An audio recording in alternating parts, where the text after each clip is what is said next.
السلام عليكم ورحمة الله وبركاته. شرح بواسطة الزناتي لموقع محترف في مصر ولكل مؤيدين الشيخ حازم صلاح أبو اسماعيل. الشرح طبعا لعبة المزرعة السعيدة، ازاي نستخدم الأكواد من تاني بطرق جماعية. أنا شرحت الطريقة قبل كده، بس شرحتها ازاي نستخدمها بطرق فردية. لا، المرة دي هنشرحها ازاي نستخدم الأكواد بطرق جماعية. زي مثلا كده، زي ما انتم شايفين دلوقتي، نيجي هنا نعمل تراب، وليكن نعمل مثلا 9 تراب. 1 2 3، وطبعا أنا عندي طبعا كده عملنا كده تراب. تمام. دلوقتي نيجي نفتح برنامج تشارلز، اللي هو البرنامج المستخدم في الشرح.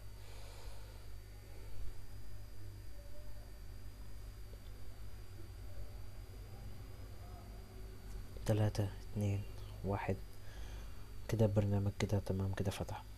اول ما البرنامج يفتح، اللعبة لسه ما اتعرفتش لسه جوه البرنامج، فطبعا نحرك طبعا اي حاجة في اللعبة عشان البرنامج يتعرف على اللعبة. كده البرنامج اتعرف على اللعبة. نتك هنا، نيجي هنا، لو في علامة بريك بوينت قديمة نشيلها وبعدين نحطها من جديد. اهم حاجة نتأكد اللي فيها علامة بريك بوينت هنا. نيجي في اللعبة نتك على المتجر، بعدين نجيب بذور، بعدين نجيب مثلا برسيم، نخلي العلامة دي نخليها 9، وبعدين نزرع 9 زي ما انتم شايفين كده. هيتفتح لنا طبعا صفحة جديدة جوه برنامج تشارلز زي ما انتم شايفين كده. نتك edit request، نجيب EMF، نجيب Q data، نيجي على سيت انترجت دي نخليها نمبر، ونكتب هنا الكود اللي هنستعمله، وليكن 4004، ونشيل علامة البريك بوينت ونتك اكسكيوت. كده كده جبنا كده حاجة. وبعدين لو عايزين طبعا نستخدم الطريقة من جديد، نتك بريك بوينت تاني هنا. انا دلوقتي جبت اللي هو خروف احمر. طب وليكن مثلا انا عايز اجيب مثلا اللي هو، لا، انا عايز اجيب مثلا اي حاجة تانية، وليكن اللي هو الجمل الابيض. كده نيجي في اللعبة، نعمل نزرع من جديد.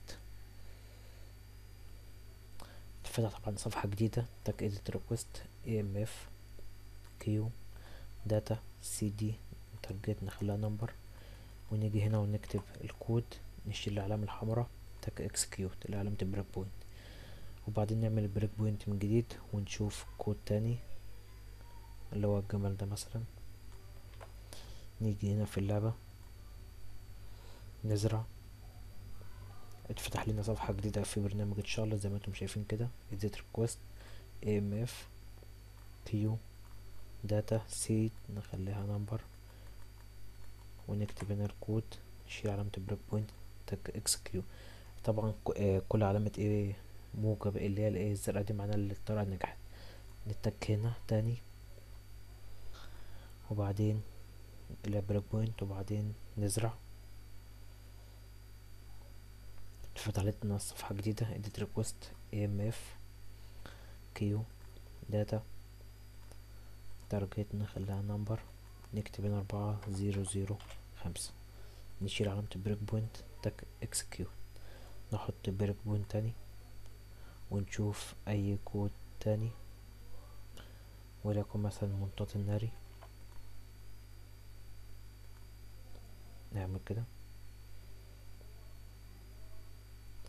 edit request، فطبعا صفحة edit request EMF data kiosk data هنا، نكتب الكود، نشيل علامة البريك بوينت، نتك اكسكيوت، نعمل بريك بوينت تاني، نزرع.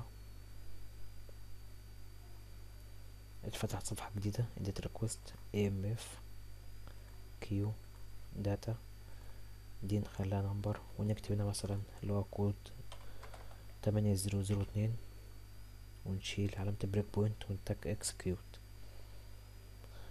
كده طبعا الطرق كلها طبعا كده الحمد لله نجحت. نقفل البرنامج، نعمل تحديث للعبة،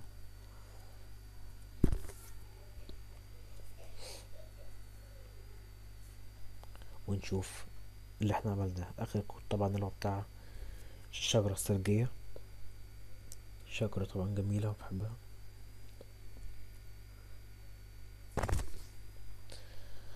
اللعبة كده بتفتح كده تمام، كده فتحت. وزي ما انتم شايفين كده كل الكود كتبناه كده، اللي هو بتاع خرفان، منطقة الناري، وكل كود كتبناه، الجمال، وكل كود كتبناه كده كان تمام. شرح طبعا بواسطة الزناتي لكل مدينة الشيخ حازم صلاح أبو اسماعيل. والسلام عليكم.